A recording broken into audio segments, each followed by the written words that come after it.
नमक हराम ये शब्द आज किसी परिभाषा का मोहताज नहीं है। हमारा भारत अमेरिका और चीन के बाद नमक उत्पादन में तीसरे स्थान पर है, लेकिन नमक हराम पैदा करने में भारत के आसपास भी कोई दूसरा देश नहीं है। नमक हरामी की बात करें तो कोई ऐसा व्यक्ति जो किसी के साथ दोस्ती और भाईचारे का रिश्ता निभाता है, फिर एक दिन अपने निजी स्वार्थ के लिए किसी गैर के साथ मिलकर अपने दोस्त को धोखा दे देता है, उसे ही नमक हराम कहते हैं। नमक हरामी के उदाहरण लगभग सभी युगों में देखने को मिले हैं। बड़े बड़े राजाओं से लेकर भगवानों के दरबारों में भी नमक हरामी के प्रमाण मिलते रहे हैं। कुछ तो दगाबाजी करके गुमनाम हो जाते हैं, लेकिन कुछ ऐसे भी नमक हराम हुए जो इतिहास के पन्नों में उस कालिक की तरह छप कर अमिट हो गए, जिसे न वायु सुखा सकती है, न जल भिगो सकता है और न ही अग्नि जला सकती है।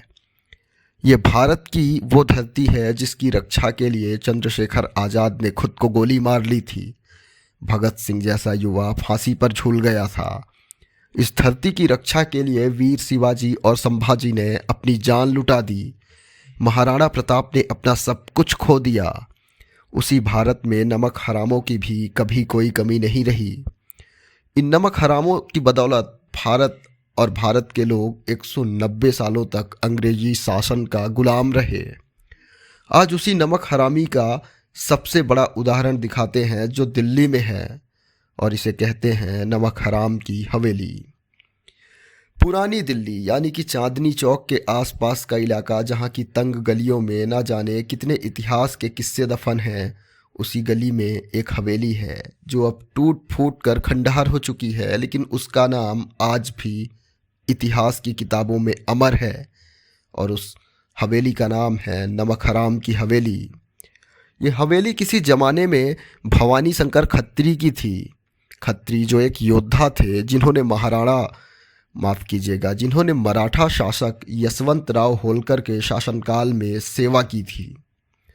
1804 में फारुखाबाद की लड़ाई जीतने के बाद यशवंतराव ने भरतपुर के क्षेत्र को सुरक्षित करना एक बड़ी उपलब्धि मानते हुए एक बड़े जश्न का आयोजन कर दिया, जो कि ब्रिटिश प्रशासन को अच्छा नहीं लगा, और ब्रिटिश सेना ने मराठा साम्राज्य को तेजी से जीतने के लिए एक चाल चली। नई ऊर्जा के साथ ब्रिटिश सेना ने 1805 में डीग पर हमला कर दिया, जो बाद में भरतपुर का युद्ध बन गया। यशवंतराव द्वारा पूरी बहादुरी से इस युद्ध को लड़ा गया। इसके बाद भी उन्हें हार का सामना करना पड़ा। उन्हें ब्रिटिश झंडे के नीचे झुकना पड़ा। ये सब इसलिए हुआ क्योंकि भवानी शंकर खत्री और अमीर खान पिंडारी ने अपनी मातृभूमि से गद्दारी की और ब्रिटिश सेना के कमांडिंग ऑफिसर जनरल लेक को मराठा सेना की सारी गुप्त योजनाएं बता दी थी।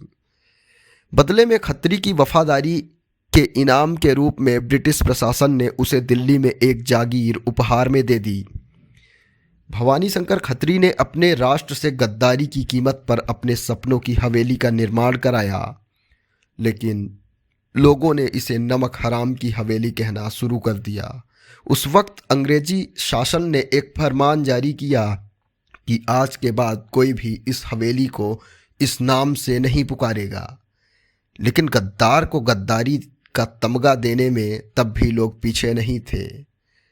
वो हवेली तो अब लगभग गिरने की कगार में आ गई है, लेकिन उस हवेली का नाम आज भी नमक हराम की हवेली के नाम से मशहूर है।